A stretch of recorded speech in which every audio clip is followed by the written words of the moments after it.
طرف لے کر آؤں. آپ دیکھیے کہ ججز کی سیلریز ان کو مل گئیں. سر بات فائنینس بل جو ہے، فائنینس بل کے اندر تعداد جب انکریز ہو جاتی ہے تو اس سے میری گزارش سنیں.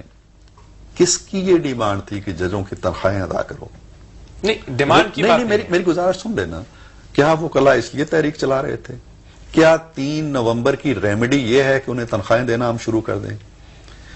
جس دن وزیر اعظم گیلانی صاحب نے اعتماد کا ووٹ لیا، ابھی انہوں نے حلف نہیں لیا تھا، ابھی وہ پرائم منسٹر نہیں تھے کانسٹیٹیوشنلی، لیکن فلور آف دی ہاؤس پہ انہوں نے کہا کہ میں اعلان کرتا ہوں کہ تمام جج فوری طور پہ رہا کر دیے جائیں. In what capacity? You are not prime minister. Prime minister designate. آپ بات کرتے ہیں نا جی کہ آئین کے ذریعے یوں ہم راستہ تلاش کریں گے، یہ کریں گے.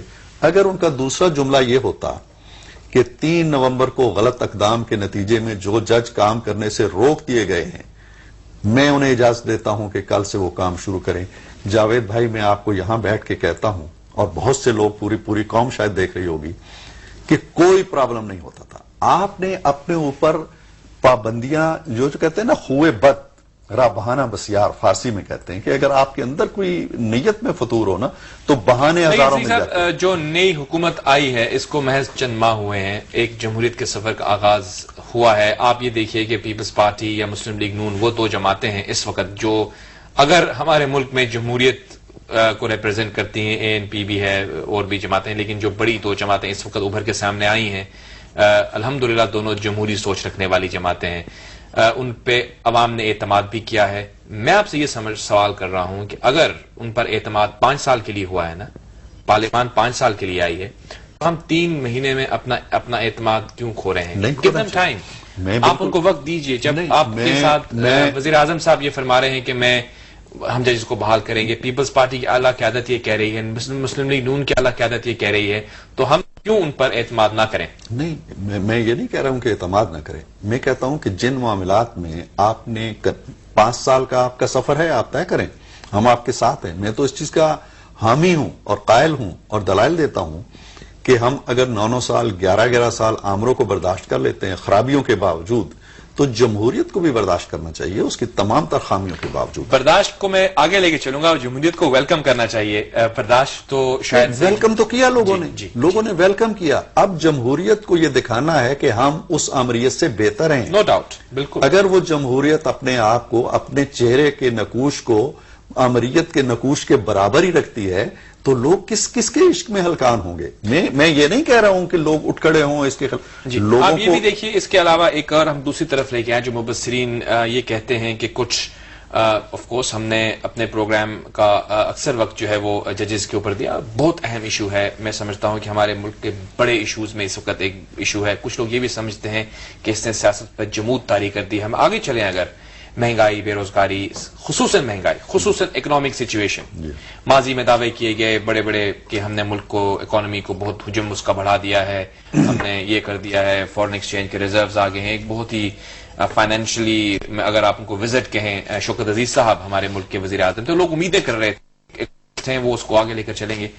بجٹ جب آیا تو آپ نے دیکھا کہ اس حکومت نے، اس میں اسحاق ڈار صاحب کا رول بھی تھا، نوید قمر صاحب کا بھی تھا، اور بھی جو فائنانس ریلیٹڈ لوگ تھے، ایک اچھا بجٹ لے کر آئے. تو آپ یہ تو نہیں کہہ سکتے کہ جمہوریت آنے کے بعد کچھ بھی اچھا نہیں ہوا. میں نے یہ نہیں کہا، میں نے بالکل نہیں کہا.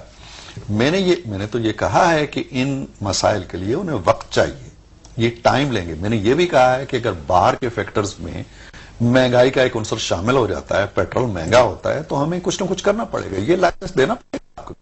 میں تو یہ کہتا ہوں کہ ان کی خرابیوں کے باوجود، ان کی کوتاہیوں کے باوجود، ان کی لغزشوں کے باوجود، ان کی خامیوں کے باوجود انہیں 5 سال تک برقرار رکھنا چاہیے. یہ ان کا حق ہے، استحقاق ہے، اور میں ان کے حق کے لیے لڑوں گا. میں تو میڈیا سے بھی کہتا ہوں کہ وہ ان کے اس حق کے لیے ضرور لڑے، لیکن اس کا یہ مطلب نہیں ہے کہ ہم اپنے آپ کو فریب دیتے رہیں جی کہ جمہوریت. صحیح فرمایا آپ نے، کیونکہ ہمارے ملک میں ہر پاکستانی کو یہ حق ہے. میں جو بات کر رہا تھا وہ یہ تھا کہ ایک چیز کے بارے میں کم از کم آپ نے پبلکلی ایک ایگریمنٹ کیا. آپ کیوں نہیں اس پہ آ رہے؟ جی اب ایک بریک کا وقت ہوا چاہتا ہے. ویورز، ہر پاکستانی یہ چاہے گا کہ ہمارے ملک میں جمہوری قوتیں جو ہیں وہ پنپیں، وہ مستحکم ہوں. یقیناً عرفان صدیقی صاحب ہوں یا ہمارے دیکھنے والے ہوں، ہم سب جمہوریت پسند لوگ ہیں، اور ہم امید کرتے ہیں کہ جب باقی دنیا میں اگر جمہوریت کے ذریعے ترقی آ سکتی ہے تو انشاءاللہ ہمارے ملک میں بھی آئے گی۔ ایک چھوٹی سی بریک لیتے ہیں، بریک کے بعد ہم واپس آئیں گے تو بات کریں گے ملک کی صورتحال کے بارے میں اور کس طرح سے ہم اس سفر جمہوریت کو آگے لے کر بڑھ سکتے ہیں۔ After this very short break.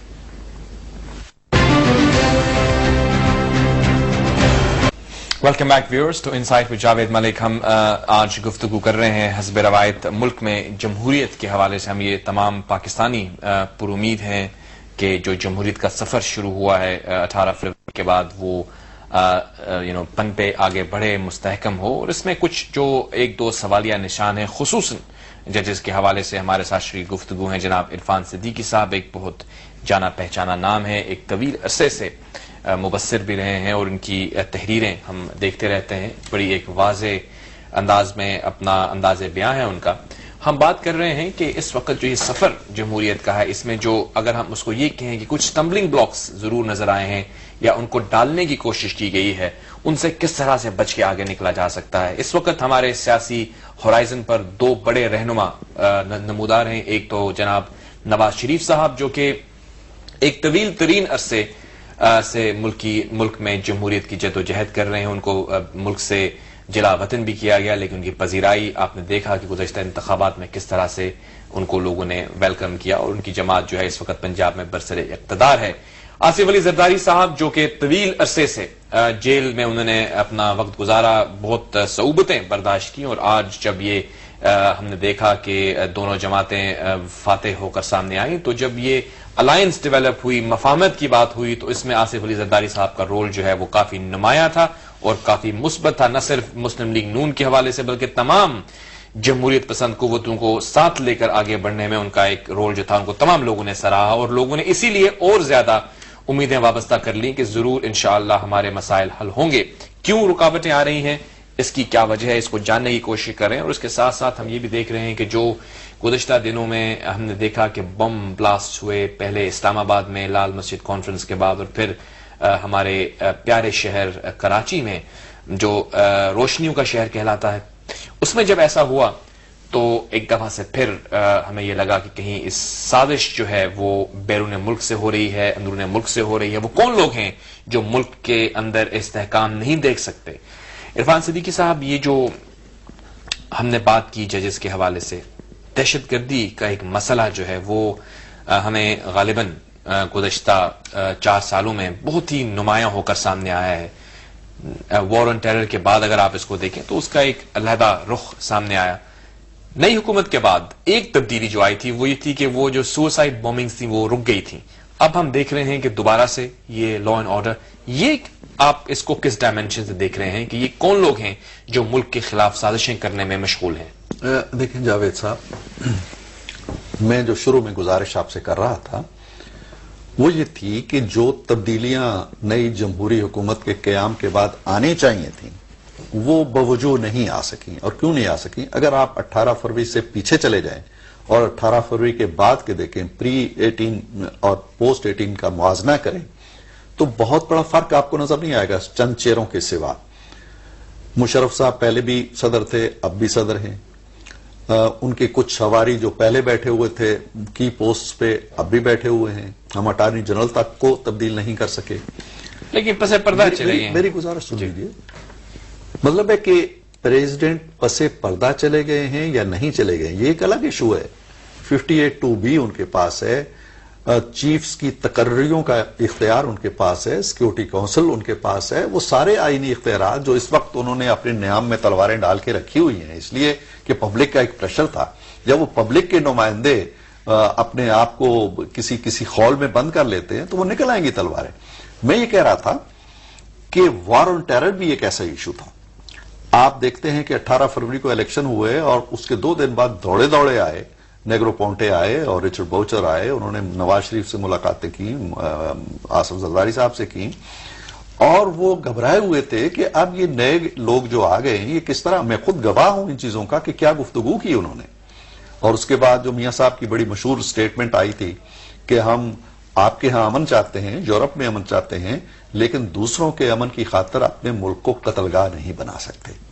یہی اسی سے ملتی جلتی بات انہوں نے کی تھی. کنسنسس ہوا, ان کو یہ بتایا